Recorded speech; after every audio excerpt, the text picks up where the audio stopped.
Le cancer est une maladie provoquée par la transformation de cellules qui deviennent anormales et prolifèrent de façon excessive. Ces cellules déréglées finissent par former une masse que l'on appelle tumeur maligne. Les nanotechnologies offrent des solutions physiques à certains types de cancers, différemment aux autres traitements principalement utilisés de nos jours. Par exemple, la chimiothérapie est un traitement chimique lourd effectué par injection.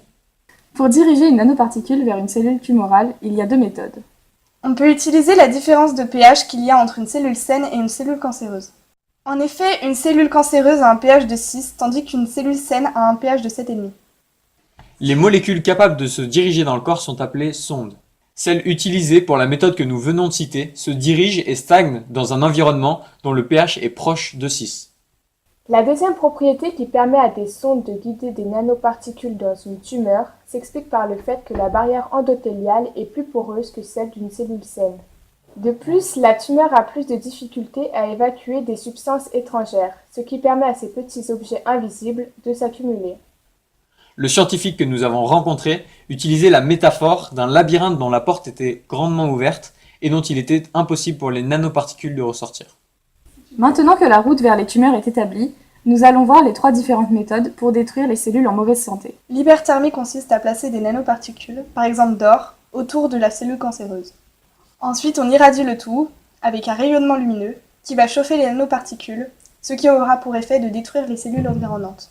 L'activation magnétique régit le même principe, c'est-à-dire qu'on injecte des nanoparticules magnétiques à base de fer. Ensuite, on crée un champ magnétique pour faire chauffer ces nanoparticules et cela va détruire, encore une fois, les cellules à l'intérieur desquelles les nanoparticules se trouvent. Une cellule humaine se détruit lorsqu'elle est exposée à une température supérieure à 45 degrés pendant 2 ou 3 heures. Enfin, la troisième possibilité est le transport ciblé des médicaments. Cela se fait à l'aide de sondes qui constituent des nanovéhicules dont on peut distinguer trois types. Les liposomes, des sortes de ballons remplis d'eau d'environ 100 nanomètres. Le médicament est complexé, soit contenu à l'intérieur du ballon. Les nanocapsules plus rigides où le médicament est également dissous à l'intérieur. Et les nanosphères qui ressemblent à des pelotes de laine. Dans celles-ci, le médicament est enchevêtré dans une chaîne de molécules. Le choix du vecteur, autrement dit du véhicule nanométrique, se fait en fonction de l'organe ciblé. Si on cherche à atteindre le foie, il n'y a pas besoin de sonde particulière. En revanche, si l'on vise d'autres organes, il faut équiper les nanoparticules d'une tenue de camouflage qui permet la répulsion stérique. On peut parvenir à une telle répulsion avec la greffe de polyéthylène glycol qui repousse les protéines plasmatiques responsables de l'opsonisation de la surface des nanoparticules. L'opsonisation est le processus biochimique qui favorise la phagocytose. Et la phagocytose qui équivaut à l'absorption par les lymphocytes, soit le système immunitaire.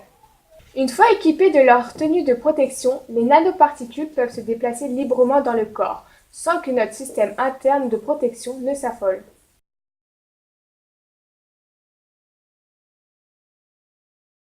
Merci d'avoir regardé cette vidéo sur le cancer.